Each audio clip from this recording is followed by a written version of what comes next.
Welcome to another Mech 1000 video. In this video we are going to be looking at Unit 10 in our Blueprint Reading textbook.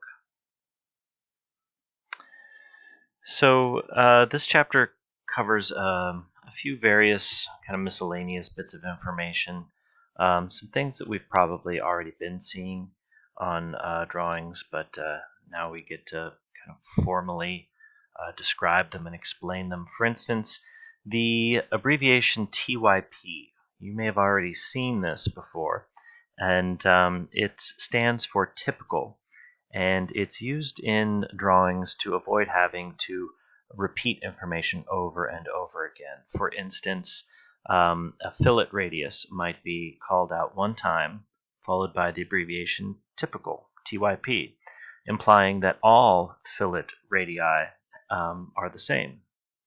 And so there are a couple different ways that we can show it. Before we get to that, though, this right triangle geometry has come up again. I think we've maybe seen this before, especially with chamfers. So if you have a chamfered hole, say we have a hole, and then the top of it has a chamfer. Chamfers are frequently 45-degree chamfers. Not always, but it's a very common angle for a chamfer. And so what that means is that for that chamfer, whatever this x direction is, it's going to be the same as the y depth dimension of that chamfer. So just something to keep in mind that whenever you have a 45-degree angle, it makes a right triangle with another 45-degree angle, and that the two legs of that triangle are equal in length. And that could be helpful if we, for instance, if we know the depth of the chamfer and we need to know what the width is, and that's 45 degrees, well, that width is the same as the chamfer. Those two dimensions will be equal to each other.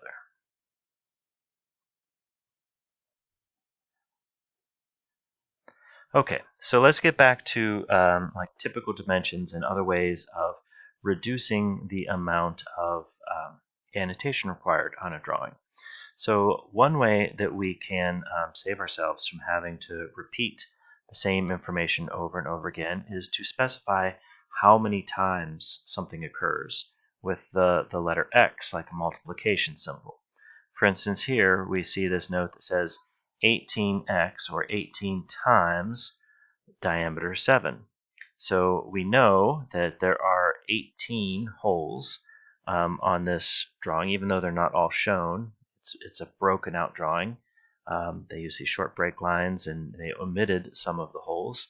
But we know how big they are because of this one single note right here that tells us 18 times a diameter of 7.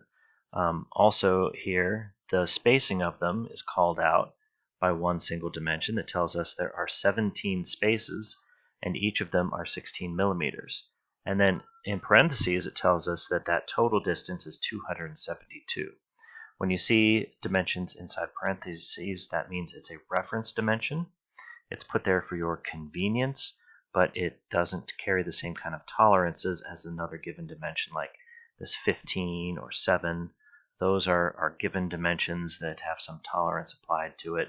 The 272 doesn't have that tolerance. It would have the accumulated tolerance of all 17. So just for example, if this 16 millimeter dimension here was plus or minus 1 millimeter, then that would imply that this overall length of 272 wouldn't be plus or minus 1, it would be plus or minus 17. It would accumulate a tolerance for each individual measurement that was needed to calculate it. Here are a few more examples of some repetitive features being called out with X for X10. So the width of that this rectangular area or kind of square groove is 10, and that repeats 4 times. It can be used for angular dimensions, 8 times 45. So the spacing, angular spacing between those holes is all 45 degrees. The diameter of all 8 of those holes is 6. And again, just some more examples indicating how many instances there are and what their shared characteristic is. Okay, so this is actually 3 separate drawings. I know we've looked at a lot of multi-view drawings, and your first inclination might be to think that these are different views of the same object, but they're actually 3 entirely separate items. Item number 1, item number 2, and item number 3. So don't let any of that confuse you. These are 3 completely separate things, and we want to know how much material remains between a hole and the nearest outside edge of item 1. So for instance, that distance right there between the hole and the outside edge of the part, what is that? So we get a lot of questions like this, and it is something students seem to struggle with. If we know the radius of the inside hole and the radius to the outside edge, then it's as simple as just taking the outside radius minus the inside radius. If we're given diameters, we take the outside diameter minus the inside diameter, and then we divide it by 2. In this case, we see that this has a 0.40 radius typical. So that's the outside radius, 0.40. There's no diameter dimension on this hole. However, up here we can see the note that says 3 times 0.422 diameter. So that implies that all 3 holes share the same diameter. If the diameter is 0.422, then the radius would be half of that, 0.211. So we can just take the outside radius, 0.40, minus the inside radius, 0.211, and that should give us 0.189. How far does the boss extend above its surrounding surface? So we talked about bosses and pads in a previous unit, and bosses surround round holes where pads surround slotted holes. So this oval-shaped hole, this slot, that's the pad, which means that this one over here, the round one, this is the boss. And so if we look up here, we can see that the height from the back of the object to the front of the boss is 1. And over here, we can see 0.75 is the typical thickness of the material. So that means that the height of the boss is 0.25.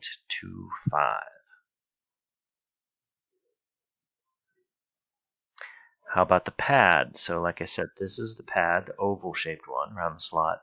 How far does that extend above its surrounding surface?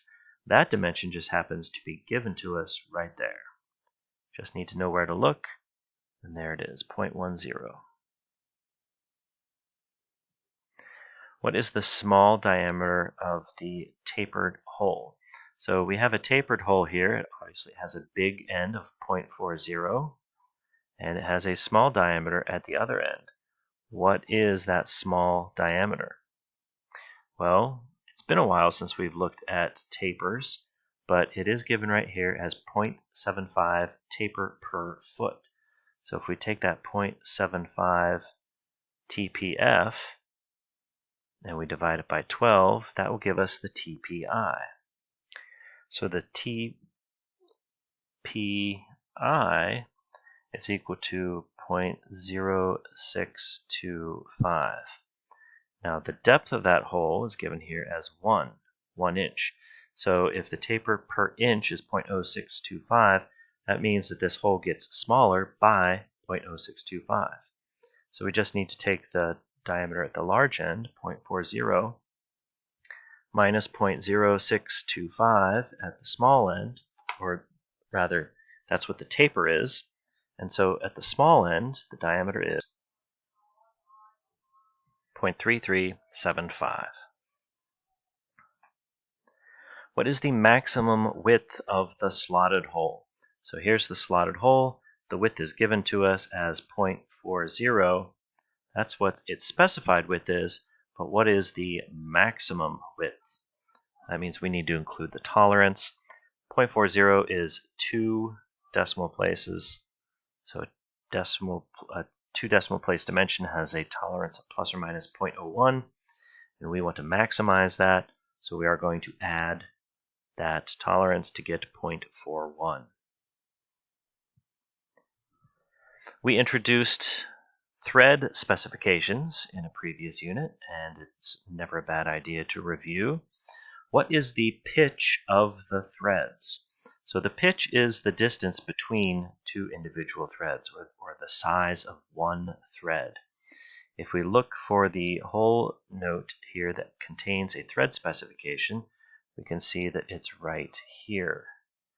The thread being specified is 0.250-20 UNC. That number 20 right there, that's 20 threads per every 1 inch.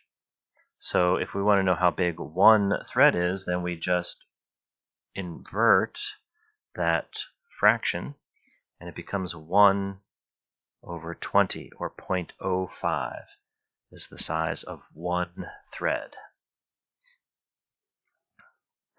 What thread series is specified? That's talking about the C here in UNC. Is it coarse, fine, or extra fine? Well, of course, it is coarse. How much surface roughness is permitted on the pad surface? So we can see here's the pad, and here we go. Here's the finish symbol indicating the allowable surface roughness, which is 32 millionths of an inch. So that's 32 over 1 million. So if we divide that out on our calculator to get a decimal equivalent, that's going to be 0.00032. 1, 2, 3, 4 zeros, followed by the 3, 2. 1, 2, 3, 4 zeros. How much surface roughness is permitted on the boss face? So the boss is up here. Bosses are on the round holes. Okay, and so we see the finish symbols here, but there's no number on it. There's no number on this one, or this one, or this one. So how do we know what it is? Well, if it's not specified in a local note, then chances are it's specified somewhere in a general note. And up here we can see what it is. The machine roughness, unless otherwise specified, is 63 microinches, which is 63 millionths of an inch, or 0.0000, 4 zeros, followed by the 63. The next topic we're going to talk about in this chapter is the idea of revisions.